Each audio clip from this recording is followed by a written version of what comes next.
Shall we start?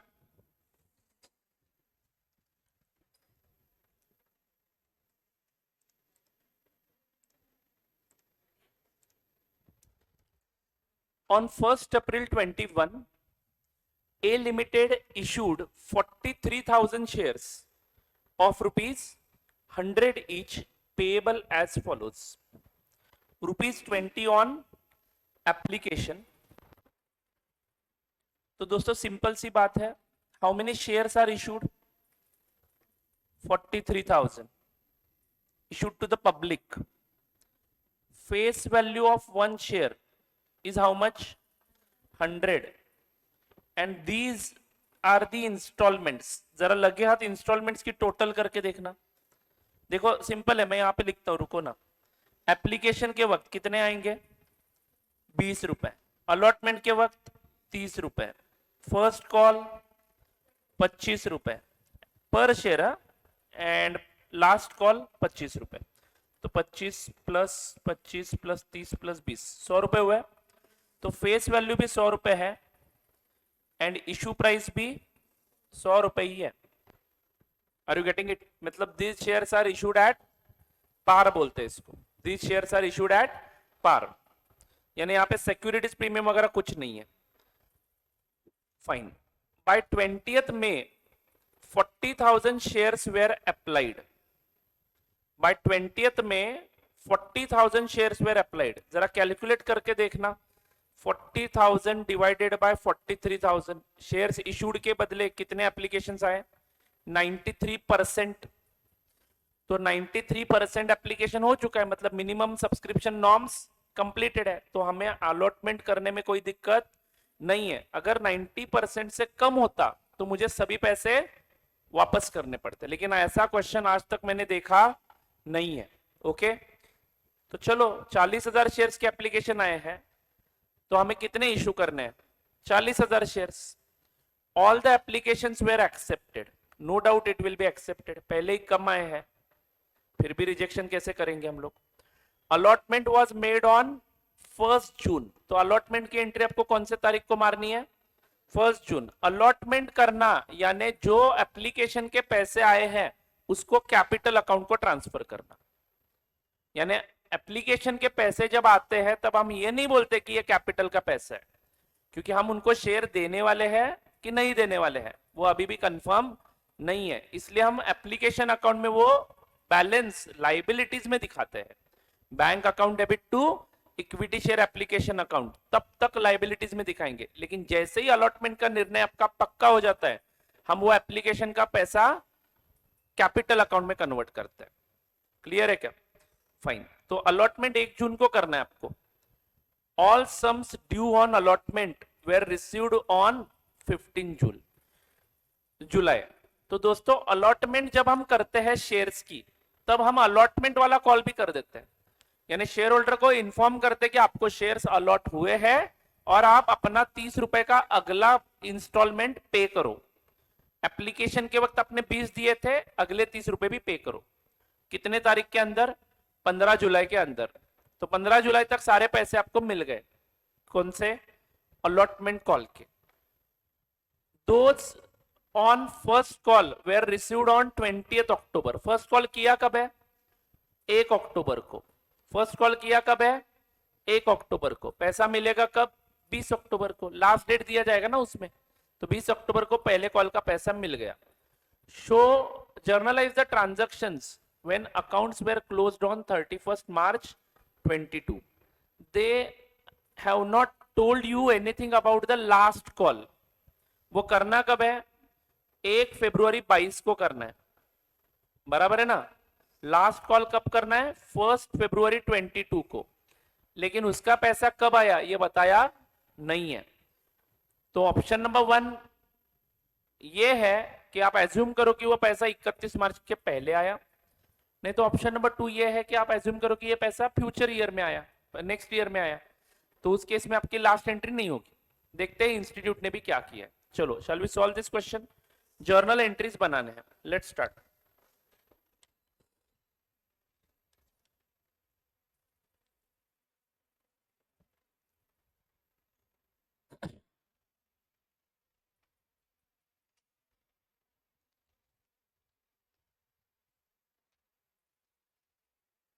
Draw the format of journal.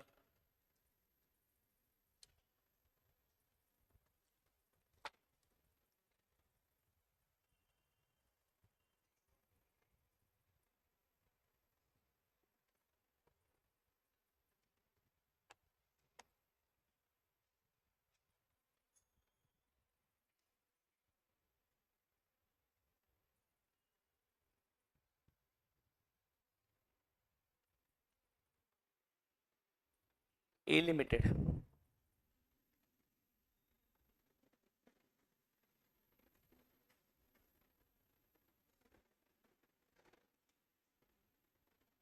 Journal entries. Date, particulars, LF, debit, credit.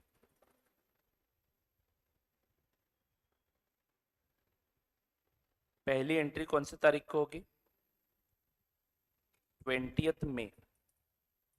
क्यों? क्योंकि 20 मई को 40,000 shares where applied, तो आपको 40,000 shares का पैसा मिला, तो बैंक अकाउंट डेबिट.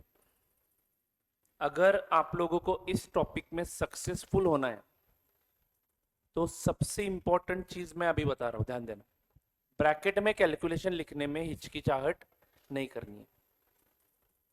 अगर आपको इस चैप्टर में सक्सेसफुल बनना है तो ब्रैकेट में कैलकुलेशन हर वक्त लिखना है, चाहे फिर वो रिपीटेशन ऑफ वर्क ही क्यों ना लगे. Do you get it? अब आस्क योरसेल्फ, बैंक में पैसा कितना आएगा? एप्लीकेशन जितने आएंगे उतना. तो कितने शेयर्स का एप्लीकेशन आया है? अच्छे से लिखना है, 40,000 शेयर्स इंटू, ये अंडरस्टैंडिंग के लिए बेहतर है दोस्तों. 40,000 इंटू एप्लीकेशन का कॉल कितने रुपए का है? ₹20. तो 40,000 इंटू 20, 8 लाख रुपए.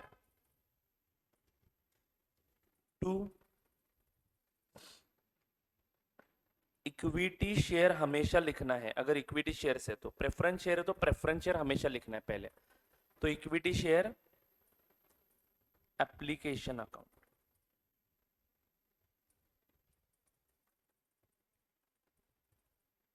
₹8 लाख. आगे बढ़ू क्या दोस्तों? नेक्स्ट, एप्लीकेशन तो मिल गया and all the applications were accepted. Allotment was made on 1 June. तो दोस्तों 1 जून को अगली एंट्री होगी, यानी अलॉटमेंट आपने कब किया? 1 जून. 1 जून को सारे के सारे एप्लीकेशंस आपने एक्सेप्ट कर लिए. ऑलवेज रिमेंबर, इस अकाउंट में जितना भी बैलेंस आपने क्रेडिट किया है ना, वो पूरा का पूरा अलॉटमेंट के दिन उल्टा कर देना है. ठीक है? क्या हुआ? नरेशन लिखना है, सॉरी. लिखो, बीइंग एप्लीकेशन मनी रिसीव्ड.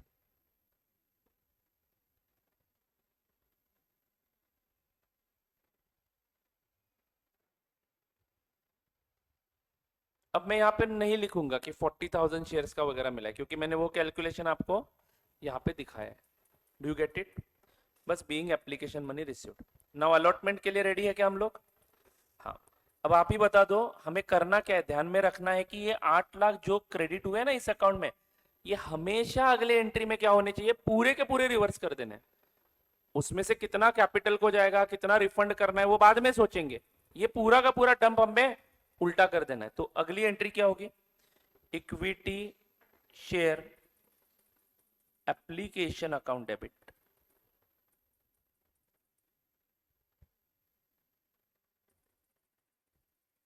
अभी तो खैर कोई रिटर्न करने की जरूरत नहीं है, हम ये पूरा का पूरा पैसा इक्विटी शेयर कैपिटल अकाउंट में कन्वर्ट करेंगे. सबको अलॉटमेंट दे रहे हैं हम लोग, तो जितने पैसे उन शेयर होल्डर के पास से आए हैं वो सब अब कैपिटल के नाम से जाने जाएंगे. 8 lakh, 8 lakh being allotment of 40,000 shares made.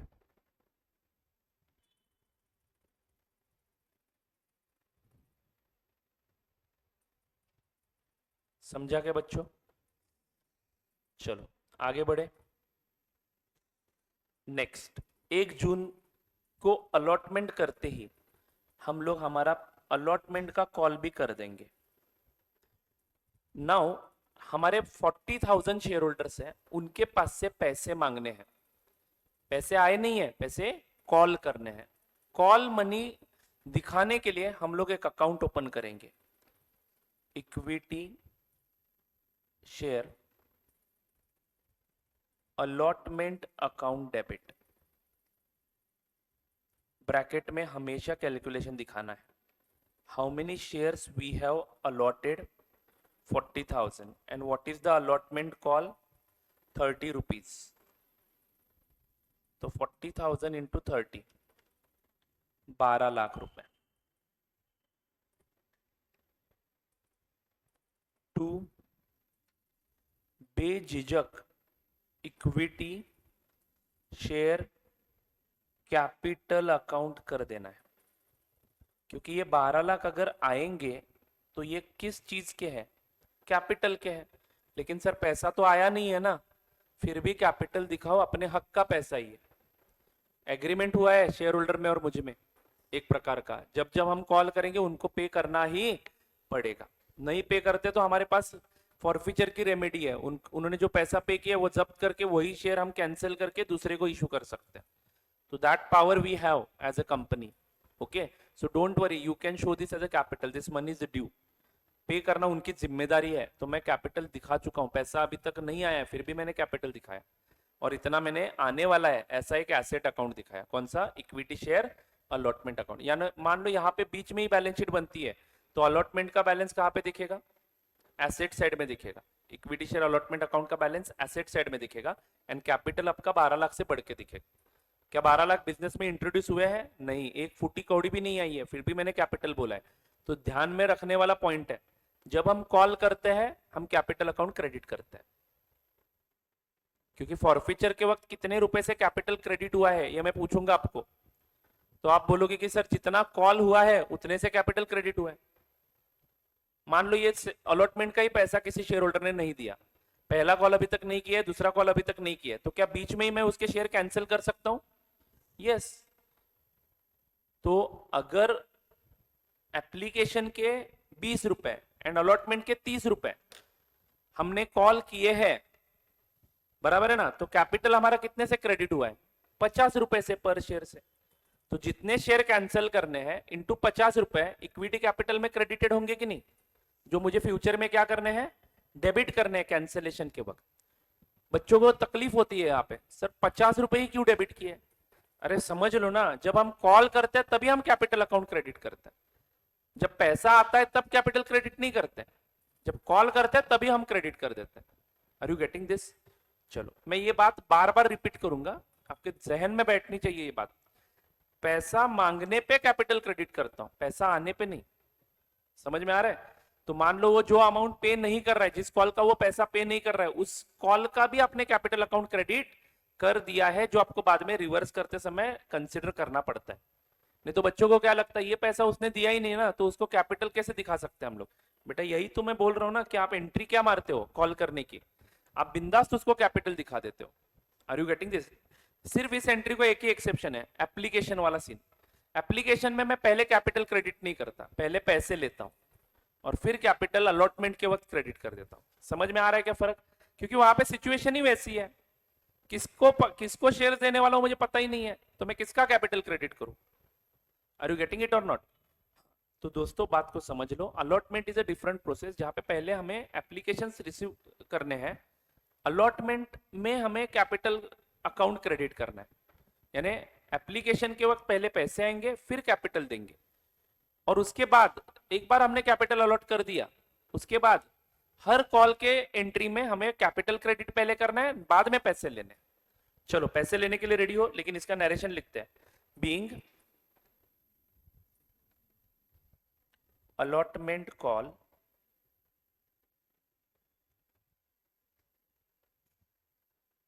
made,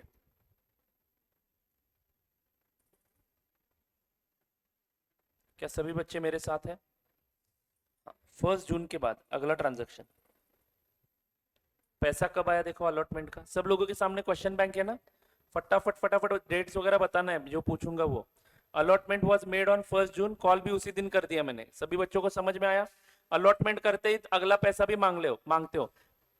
imagine this, during traditional days क्या होता था, अलॉटमेंट हुआ है कि नहीं हुआ है पता कैसे चलता होगा, कंपनी के पास से लेटर आता था, न्यूज़पेपर में बात छप के नहीं आती थी कि स्वरूप अमलजरे को इतने शेयर अलॉट हुए करके, मेरे घर में लेटर आता था, सबको लेटर भेजने पड़ते थे। तो ये 15 दिन का जो गैप दिया है ना, 20 मई से एप्लीकेशन 20 मई को आए हैं एंड 1 जून को अलॉटमेंट हुआ है, तो 10 दिन उन्होंने ये काम किया, किसको शेयर देने उसके लेटर बनाए, उसका एड्रेस एप्लीकेशन फॉर्म पे था, वो लिया, वो एड्रेस पे पत्र लिखे कि आपको अलॉटमेंट हुआ है, और उसी लेटर में इन्होंने क्या लिख के भेजा, अगला 30 रुपए भी दे दो। और मोहलत कितने दिनों की दी, 15 जुलाई तक की। तो 1 जून को लेटर भेजा, 15 जुलाई तक पैसे भरो ऐसे बोला, 15 जुलाई को पैसा मिल गया, ऐसे मान के चलो। 15 जुलाई को नहीं, कुछ लोग 2 जून को लेटर मिलते ही 3 जून को पैसा भेज देंगे, कुछ लोग 4 जून को भेजेंगे, ऐसे उन दिनों में 15 जुलाई के पहले सबका पैसा आ जाएगा। तो हम एंट्री कब मारेंगे, 15 जुलाई। एक्चुअली जब पैसा आएगा तब एंट्री मारा जाएगा, बट यहाँ पे प्रैक्टिकली भी सारे 40,000 शेयर होल्डर्स का अलग अलग डेट देना पॉसिबल नहीं है, तो हम यहाँ पे क्या मानेंगे, 15 जुलाई को पैसे मिले, तो 15 जुलाई को अगली एंट्री होगी, बोलो क्या एंट्री होगी, बैंक अकाउंट डेबिट। हमेशा ब्रैकेट में लिखो क्या सभी शेयर होल्डर्स ने पैसा दिया, तो 40,000 शेयर होल्डर्स ने पैसा दिया, कितने रुपए का, 30 रुपए का, 20 तो पहले ही आ चुका है, तो 12 लाख रुपए। सर उसमें क्या है, यही रिवर्स करना है, नहीं बेटा, इसमें अभी आगे सीन बदलने वाले हैं, आगे 36,000 शेयर होल्डर्स पैसे देंगे, समझ में आ रहा है क्या। तो ये ब्रैकेट पे ज्यादा फोकस करो, मैं आपको सीक्रेट मंत्र ऑफ दिस चैप्टर बता रहा हूं, write down the numbers in bracket without fail, develop करो अपनी मेंटेलिटी को, वैसे अपने आप आंसर शुरू हो जाएंगे। मान लो 36,000 शेयर होल्डर्स ने पैसे दिए ऐसा बोला होता क्वेश्चन में, तो यहाँ पे मैं 36,000 शेयर्स इनटू व्हाटएवर लिखता, तो बचा हुआ 4,000 शेयर्स का पैसा नहीं मिला, ये मुझे समझ में आता ना। तो ये bracket plays very very important role, याद रखना। चलो जी आगे बढ़ू क्या, bank account debit to equity share allotment account, how much, 12 lakh. तो इक्विटी शेयर अलॉटमेंट अकाउंट का बैलेंस 0 हो गया क्या, नरेशन क्या लिखेंगे, allotment call money received.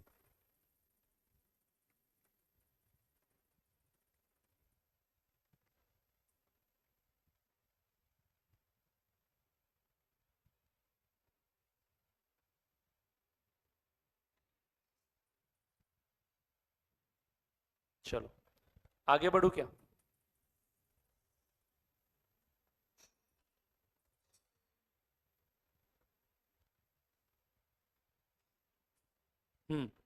Next. चलो अलॉटमेंट तक की सारी बातें खत्म, अलॉटमेंट तक पैसे कितने आए आपके बैंक अकाउंट में, 12 लाख प्लस पहले वाले 8 लाख, 20 लाख आए, और 20 लाख का आपका कैपिटल अकाउंट क्रेडिट हो रहा है।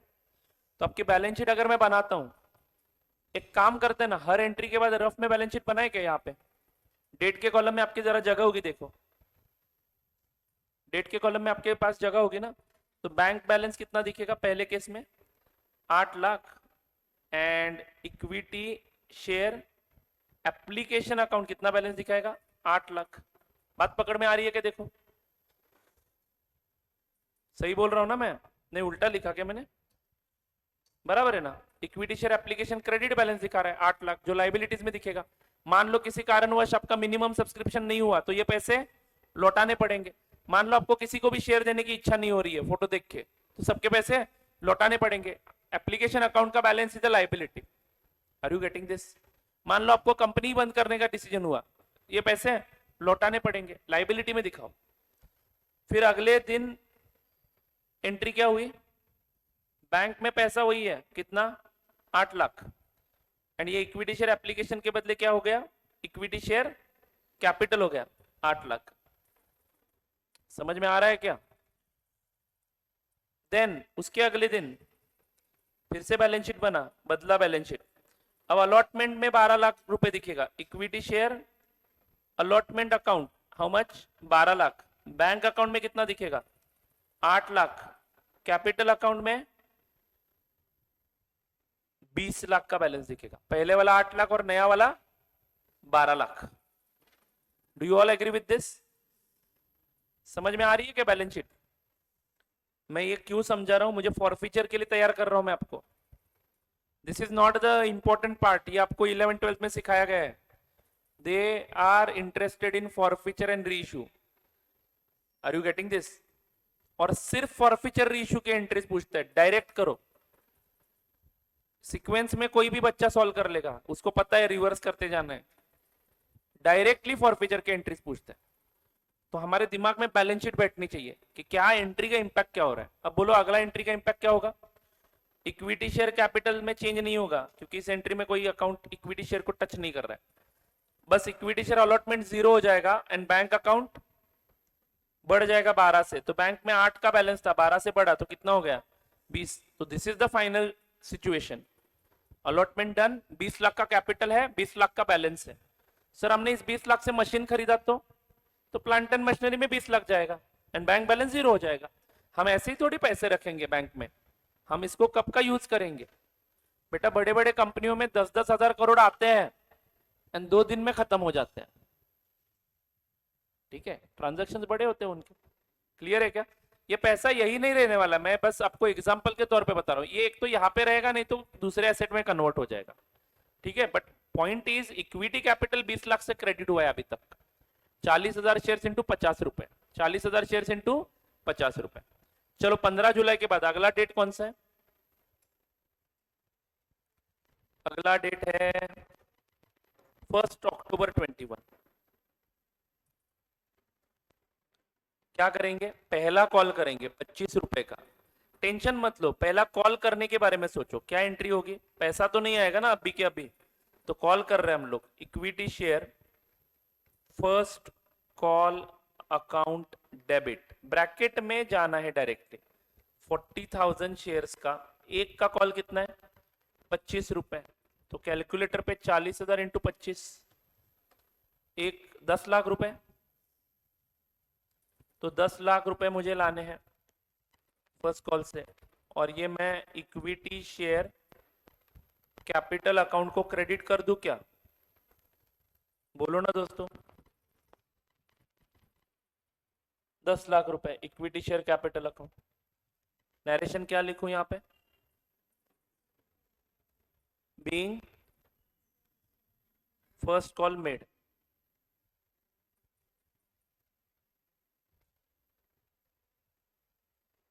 और ये एंट्री का हमारे बैलेंस शीट पे क्या इंपैक्ट होगा दोस्तों? अपना इक्विटी कैपिटल 20 लाख का दिख रहा था, अब कितना हो जाएगा 30 लाख। कैसे कैपिटल बदलता जा रहा है देखो धीरे धीरे। और आपके equity share first call account में 10 लाख रुपए का debit balance and bank account में 20 लाख का डेबिट बैलेंस। टैली हो रहा है क्या बैलेंस शीट? बात को जरा समझ लो। हर एंट्री के बाद बैलेंस शीट इमेजिन करना सीखो। चलो आगे बढ़ू क्या?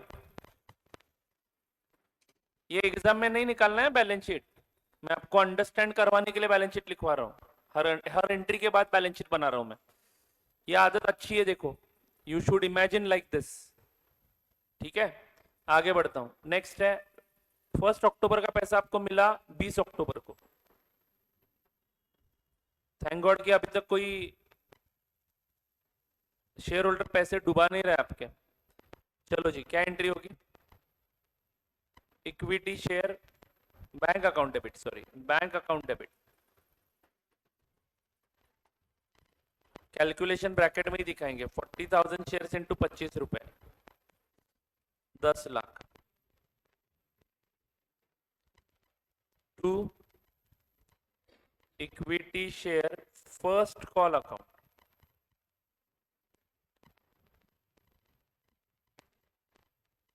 दस lakh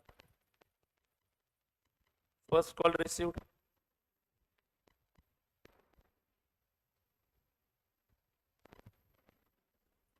first call money received. चलो बैलेंस शीट में क्या बदलाव होगा बोलो। इक्विटी शेयर कैपिटल उतना ही दिखेगा 30 लाख, बट अब बैंक में पैसे जमा हो जाएंगे। इक्विटी शेयर फर्स्ट कॉल का बैलेंस 0 हो जाएगा और बैंक में हो जाएंगे 30 लाख। क्या सभी बच्चों को समझ में आया? चलो अब फाइनल कॉल करते हैं और 31 मार्च को वो पैसा मिला है ऐसा मानते हैं हम लोग। एंट्री दोनों देंगे। एक्स्ट्रा काम किया तो मार्क कटेंगे, नहीं नहीं किया तो कटेंगे। तो बेटर एजम्पशन क्या होना चाहिए? 31 मार्च के पहले पैसे मिले ऐसा मान के वो एंट्री मार के आओ। एक्स्ट्रा एंट्री लिखी इसलिए मार्क काटेगा नहीं वो, बट नहीं लिखोगे तो जरूर काटेगा। Is it right? चलो अगली एंट्री कब होगी? 1 फरवरी 22। बोलो क्या एंट्री होगी? कॉल की last call, equity share final call account debit to equity share capital account.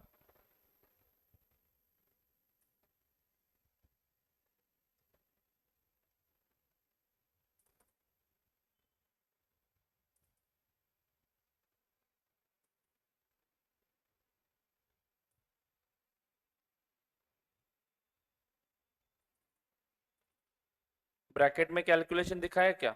40,000 shares into final call हमारा 25 रुपए का ही है, तो यहां पे भी 10 लाख रुपए का ही कॉल करना है।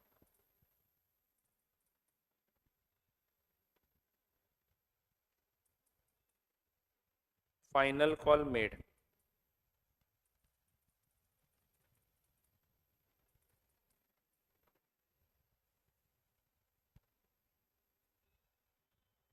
एंड उसके बाद 31 मार्च को मैं एंट्री कर रहा हूं bank account debit.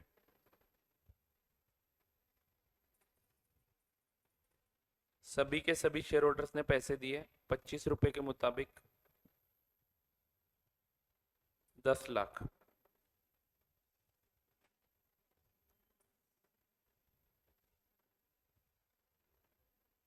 To equity share final call account 10 lakh. Narration क्या कर लिखेंगे? Final call received. अगर मैं 1 फरवरी को बैलेंस शीट बनाता हूं तो इक्विटी शेयर कैपिटल 30 लाख का दिखेगा, बैंक में 30 लाख रुपए दिखेंगे, sorry equity share capital 40 lakh का दिखेगा, and equity share final call account में 10 लाख का डेबिट बैलेंस दिखेगा। एंड वही मैं 31 मार्च को बैलेंस शीट बनाऊं तो equity share capital 40, bank account 40। क्या सभी बच्चों को यह समझ में आया? फाइन। चलो क्वेश्चन नंबर 1 पे आ जाओ। A company invited application for 10,000 equity shares of ₹50 each. तो दोस्तों question number 1 on page number 167।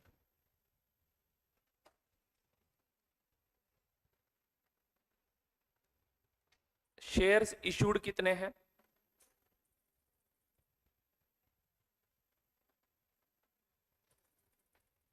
10,000 shares, ठीक है ना। Face value of share is how much? 50 rupees. Payable on application 15, allotment 20, first and final call एक ही है 15, 15 plus 15 30 plus 20 50, 50 का issue price है, 50 का फेस वैल्यू है। Face value is equal to ₹50, issue price is equal to ₹50, and how you are calling this face value and issue price?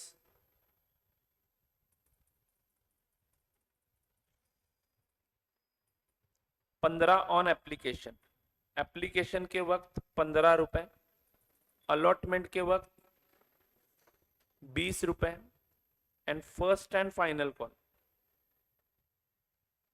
कितने का? 15 रुपए का। This is how you are going to call this money. Is it right? Applications are received for 10,000 shares. Shares issued 10,000 है, applications received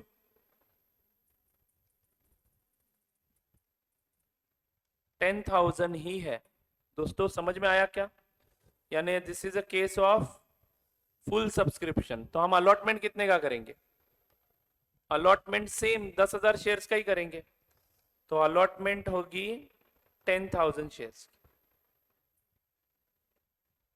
ठीक है, हाँ। All the applicants are allotted the number of shares they have applied for, and installment money was duly received by the company. Different dates are not given in the question, so this is more easy. Date लिखना ही नहीं है हमें, serial number लिखना है। Entry number 1, 2, 3, 4, 5, 6 entries होंगी including final call. M आई right और not? कितने, 6 या 7 होगी? पहली एप्लीकेशन मनी मिलने की, फिर अलॉटमेंट करने की, फिर फर्स्ट अलॉटमेंट कॉल की, फिर अलॉटमेंट मनी भी रिसीव्ड की, फर्स्ट एंड फाइनल कॉल की, first and final call received की। करोगे क्या? करो विथ नरेशन। ये रहा क्वेश्चन का समरी आपके सामने।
चलो आंसर चेक करें।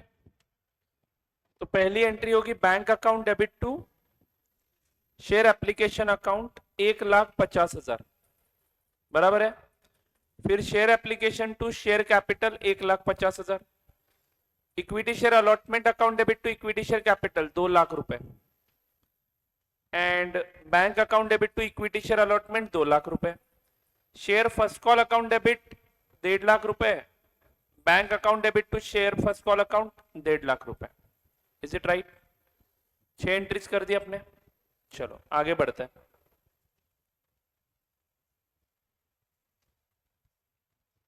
Next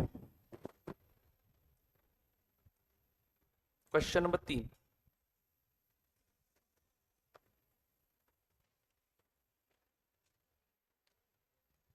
Pant limited invited application for 50,000 equity shares. दोस्तों अगर आपको इस क्वेश्चन पे अच्छी ग्रिप चाहिए तो आप ऐसे जॉटिंग्स कर सकते हो। Question number 3 on page number 168 correct है।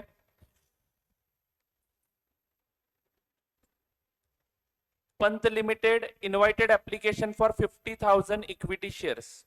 तो सिंपल है, शेयर्स इशूड कितने हैं? 50,000, equity shares of ₹50 each, face value 50 rupees, which are payable as follows. तो पेएबल वाला डेटा हम यहां पे लिखते हैं। एप्लीकेशन के वक्त 20 रुपए, अलॉटमेंट के वक्त 10 रुपए, फर्स्ट एंड फाइनल कॉल के वक्त 20 रुपए। First and final call 20 + 20 40 + 50, right. तो issue price is equal to कितनी हो गई? 50 हो गई। मतलब सिक्योरिटीज प्रीमियम इस क्वेश्चन में भी नहीं है। Company received applications received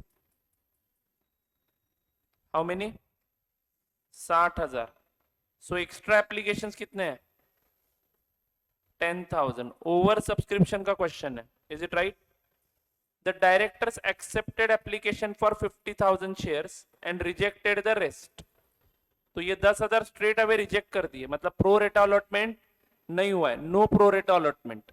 is it right? So simply 10,000 shares का पैसा वापस दे देंगे। करेक्ट है क्या? Show the journal entry if company refunded the application money to the rejected applicants and allotment money was received for 45,000 shares। उसके बाद अपने अलॉटमेंट का कॉल कर दिया, लेकिन अलॉटमेंट का कॉल 50,000 शेयर होल्डर्स ने पे नहीं किया है, 45,000 शेयर होल्डर्स ने पे किया है। Are you getting this? तो सेकंड केस हम बाद में देखते हैं, दूसरा अलॉटमेंट की एंट्री बाद में देखते हैं, पहले हम रिफंड की बातें करेंगे। चलेगा? तो shall we start with it. तो let's draw the format of journal Pant limited.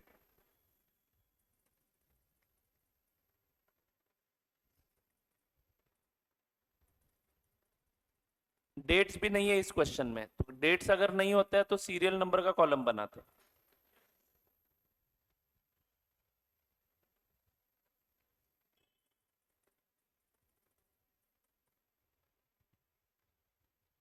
Date serial number particular LF debit credit.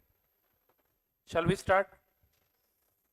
Invited applications for 50,000 equity shares at ₹50 each. चलो, बट एप्लीकेशन आए कितने? 60,000। तो हमें पहली एंट्री लिखनी पड़ेगी बैंक अकाउंट डेबिट, ब्रैकेट में कैलकुलेशन लिखेंगे। बोलो हाउ मेनी शेयर्स? 60,000 एप्लीकेशंस मिले हैं, 50 इशू किए हैं, बट यहाँ पे 60,000 एप्लीकेशंस मिले हैं। एप्लीकेशन का कॉल कितना है आपका पर शेयर? 20 रुपए। तो 60,000 into 20, 12 lakh. To equity share application account,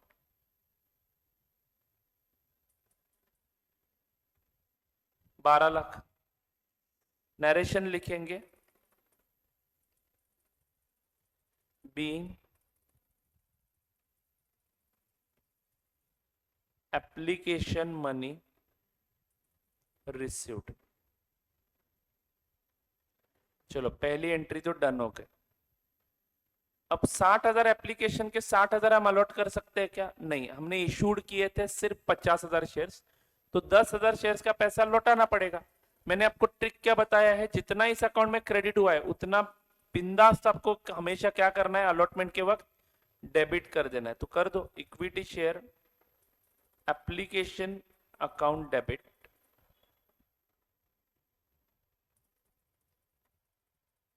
12 lakh रुपए। इसमें से सबसे पहले 10,000 शेयर होल्डर के पैसे वापस दे देंगे, तो टू बैंक, ब्रैकेट में कैलकुलेशन जारी रखो, 10,000 शेयर्स इंटू ₹20, तो 2 लाख यहां से गए। बोलो रे दोस्तों, बराबर है क्या? एंड बचा हुआ 2 इक्विटी शेयर कैपिटल, बचे हुए को हम अलॉटमेंट देंगे। तो बचे हुए शेयर होल्डर्स है कितने? 50,000 इंटू ₹20, 10 लाख। क्या सभी बच्चों को यह समझ में आया? नरेशन लिखेंगे, share allotment done and refund of excess applications, share allotment done and refund of excess applications.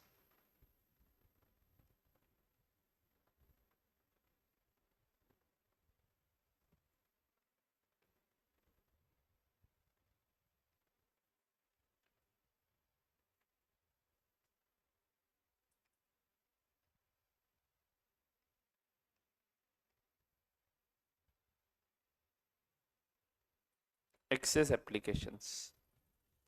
चलो दोस्तों, क्या इस एंट्री में किसी को कोई प्रॉब्लम है? आगे बढ़ू। अब हम क्या करेंगे, अलॉटमेंट करते ही हम अगला कॉल कर देंगे, हमारा अलॉटमेंट कॉल। बोलो क्या एंट्री होगी 3 नंबर की? Equity share allotment call account debit.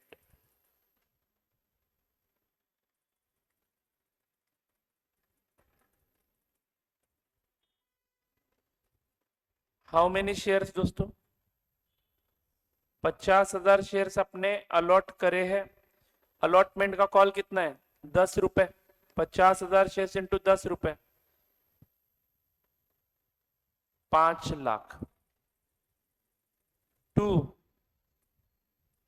Equity share capital account, यानी 50,000 लोगों को हमने बोला कि आप अपने अपने 10 रुपए पे करो, बट क्या सभी लोगों ने पैसा पे किया? नहीं। आपका क्वेश्चन क्या बता रहा है आपको?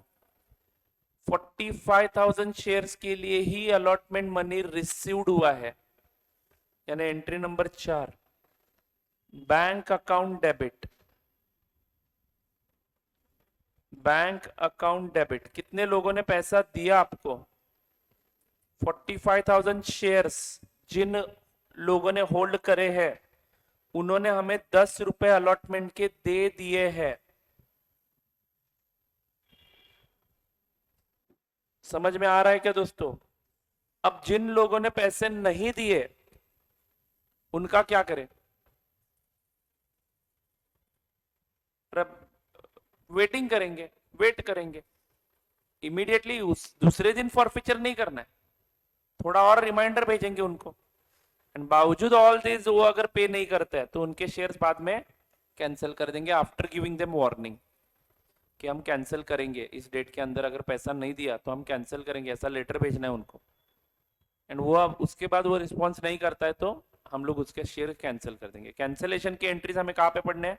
फॉरफीचर ऑफ शेयर्स में। लेकिन अब सवाल ये है कि अब ये जो पैसा आने वाला है वो अभी कौन से अकाउंट में है? Equity share allotment call account में बैलेंस है। पूरे सभी शेयर होल्डर्स का इक्विटी शेयर अलॉटमेंट में हम एसेट दिखा रहे थे कि आने वाला है करके।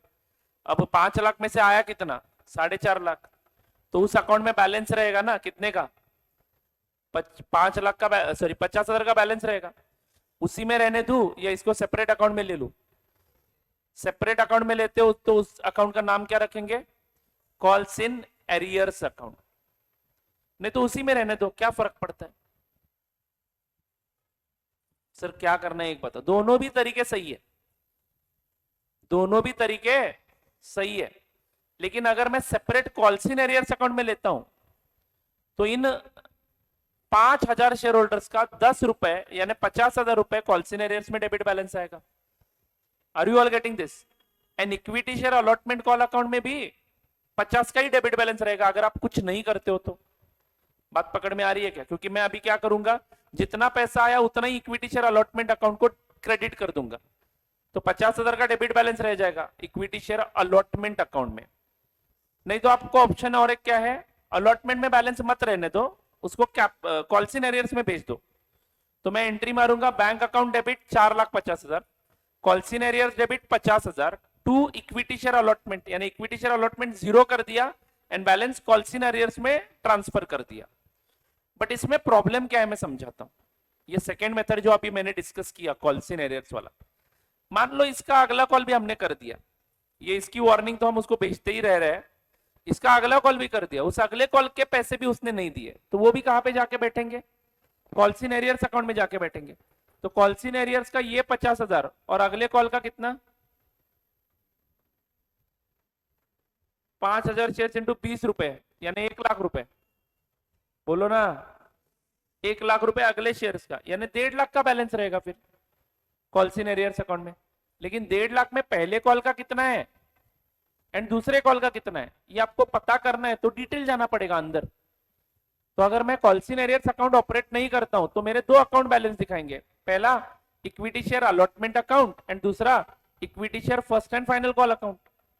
तो what is better in future point of view, अगर फॉरफीचर करने की बारी आती है तो आपको पता होना चाहिए ना कि इसका कौन सा कॉल नहीं आया। तो मेरे हिसाब से कुछ ना करना बेहतर है, बट फिर भी कभी कभार इंस्टीट्यूट क्वेश्चन में बोलती है कि कॉल्सिन एरियर्स अकाउंट यूज करो, तो हम यूज करेंगे, अदरवाइज हम यूज नहीं करेंगे। क्या कहते हो, चलेगा ना? बस दिमाग में रहेगा ना कि कॉल्सिन एरियर्स का जो बैलेंस है वो उस कॉल अकाउंट में ही रहने देते ना, क्या फर्क पड़ता है कॉल्सिन एरियर्स डेबिट बैलेंस दिखाए या equity share allotment call account debit balance दिखाए, बात तो वही है ना, एक अकाउंट डेबिट बैलेंस दिखा रहा है। लेकिन सर समझ में नहीं आता है वो। समझ में क्यों नहीं आएगा? Equity share allotment call account debit balance दिखा रहा है, मतलब इतना पैसा अलॉटमेंट का अभी भी नहीं आया है। ना समझने वाली कौन सी बात है? इनफैक्ट फर्स्ट कॉल का पैसा अगर है तो वो भी अकाउंट डेबिट बैलेंस दिखाएगा, सेकेंड कॉल का पैसा अगर आया नहीं है तो वो भी अकाउंट डेबिट बैलेंस दिखाएगा। तो अच्छा है ना, अलग अलग कितने कॉल का कितना पैसा नहीं आया है पता चलेगा। सब कॉल्सिन एरियर्स में मर्ज करोगे तो क्या होगा, टोटल पता चलेगा। लेकिन आपको डिटेल चाहिए तो अकाउंट्स के अंदर घुसना पड़ेगा फिर। So it is up to you कि which method you are going to use. But institute in most of the forfeiture related entries use individual accounts rather than calls in arrears account. तो at that time आपको complication हो जाता है समझने का, तो मैं बोलता हूं रहने दो ऐसे ही। तो बैंक अकाउंट डेबिट करूंगा टू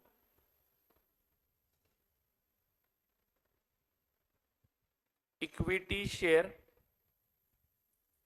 अलॉटमेंट कॉल अकाउंट, जितना पैसा आया उतना ही इस अकाउंट में क्रेडिट कर दूंगा, 4,50,000 being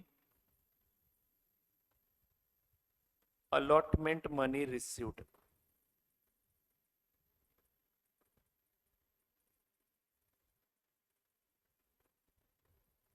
being allotment money received।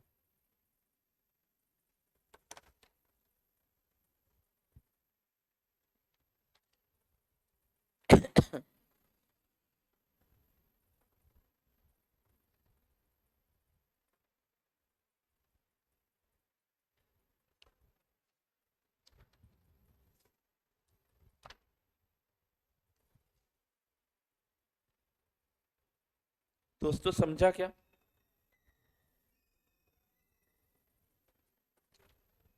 नलय को समझा क्या? तो रहने दो पैसा किसमें, equity share allotment call account में।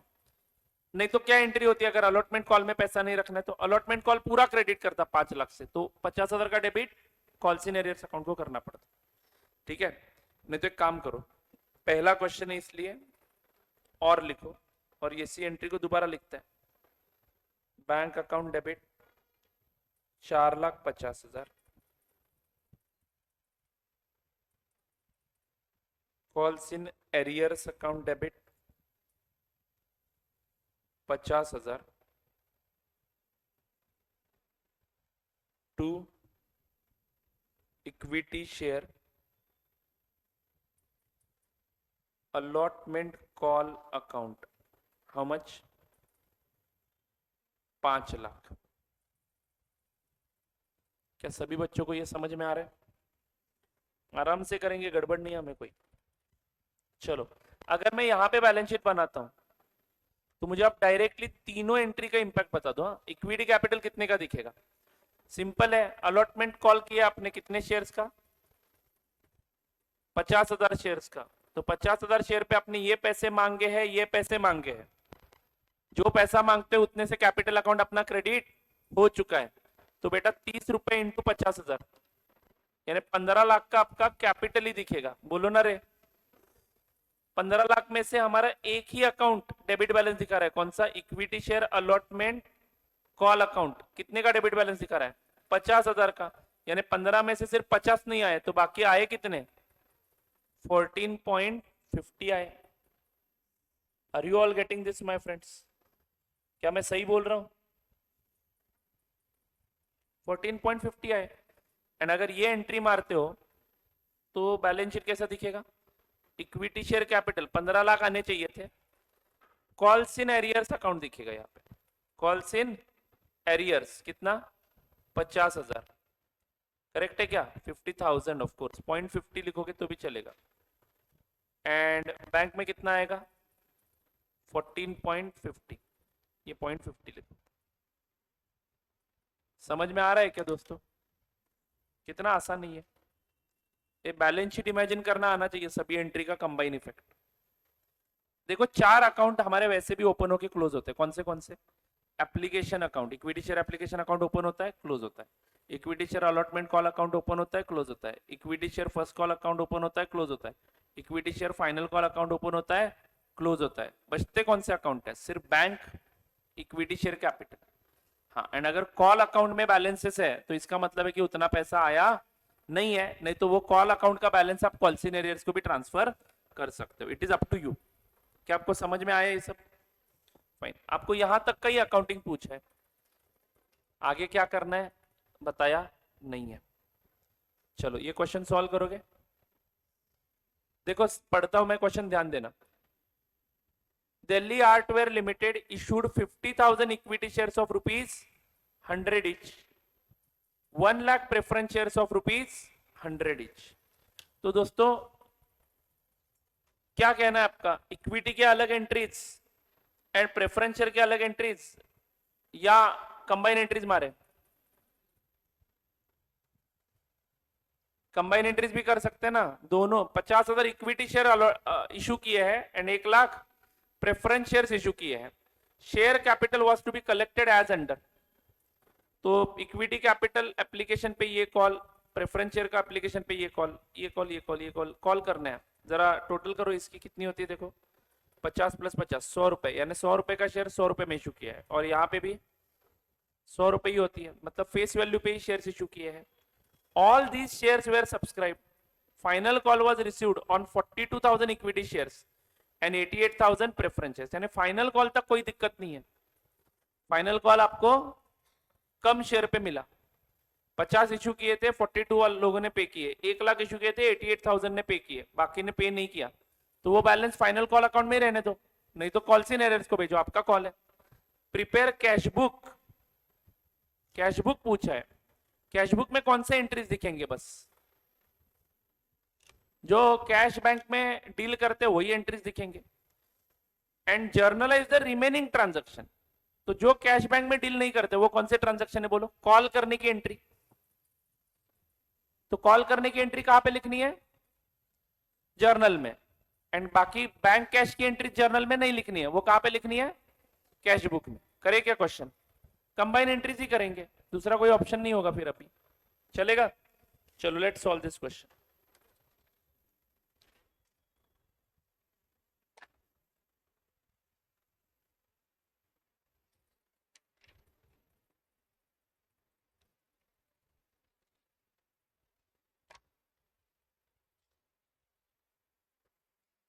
Right down solution to question number 4 ना.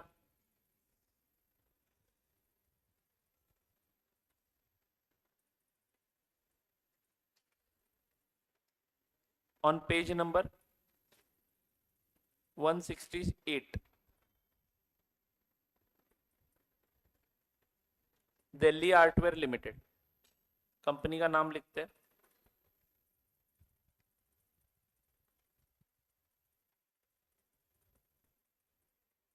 Delhi artware limited.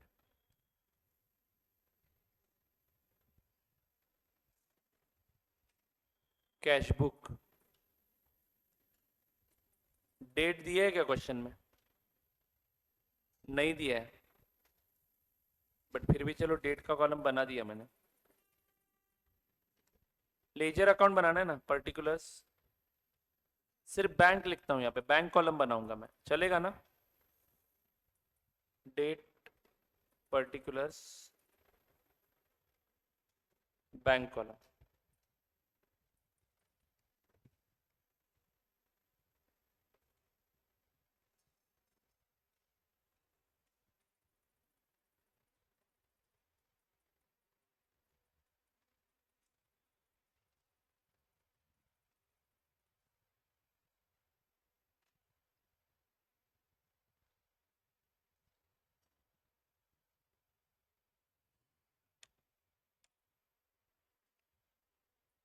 चलो, शैल वी गो अहेड. क्या एंट्री मारनी है? सॉरी, कैश बुक बनाया हमने, उसके बाद जर्नलाइज करना है ना ट्रांजैक्शन. तो कैश बुक के लिए आपने कितने लाइन छोड़े? 8 से 10. ठीक है ना? सिर्फ डेबिट साइड को एंट्रीज आने वाले हैं, क्रेडिट साइड को कुछ भी नहीं आने वाला है.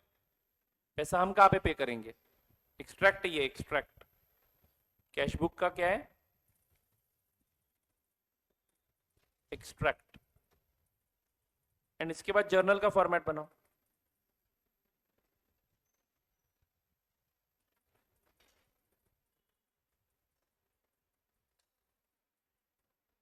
Serial number, particulars, LF, debit, credit.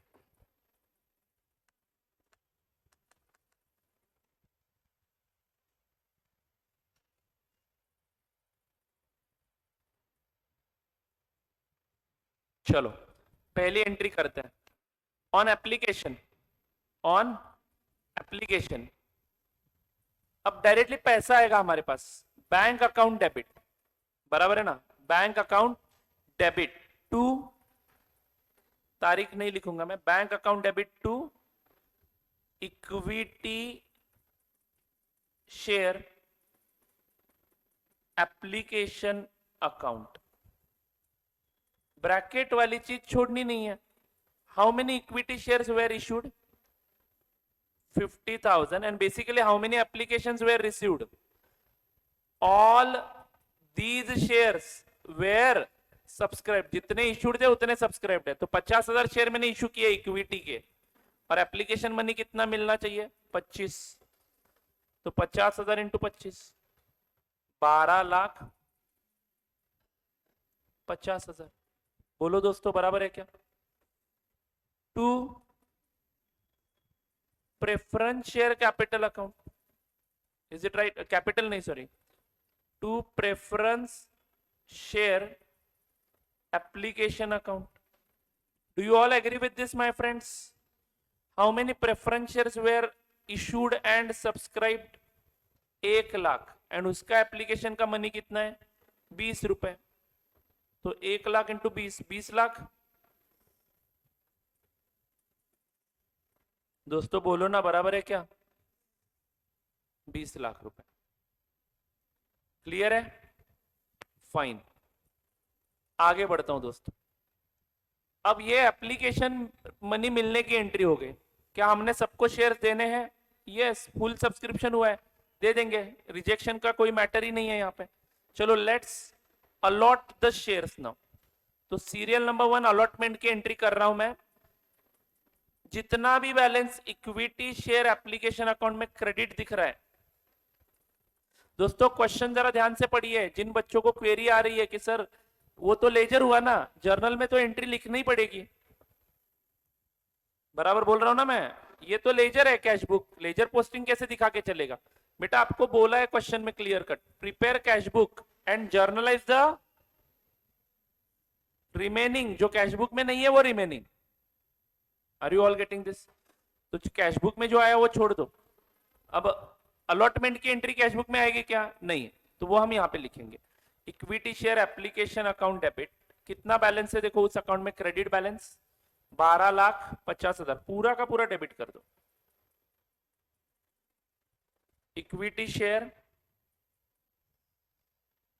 Sorry preference share, combine entry मार रहा हूं मैं, preference share application account debit, कितना बैलेंस है? 20 lakh. To equity share capital account, how much? 12,50,000। And to preference share capital account, how much? 20 lakh. क्या सभी बच्चों को यह समझ में आ रहा है? Can you complete the remaining part, या ब्रेक के बाद करें? ब्रेक के बाद करते हैं, ठीक है। आपका लंच ब्रेक अगर मान लो 1:30 बजे होता है तो सॉल्व इट, मैं आते ही चेक करूंगा, बस आंसर चेक करते हैं, चलेगा? तो मैं 1:30 बजे आता हूं, आंसर चेक करते हो उस वक्त, ठीक है? चलो, आई होप आप लोगों के पास क्वेश्चन है। और लास्ट वाला पॉइंट इंपॉर्टेंट है, फाइनल कॉल बस कम लोगों ने पे किया है, बराबर है ना?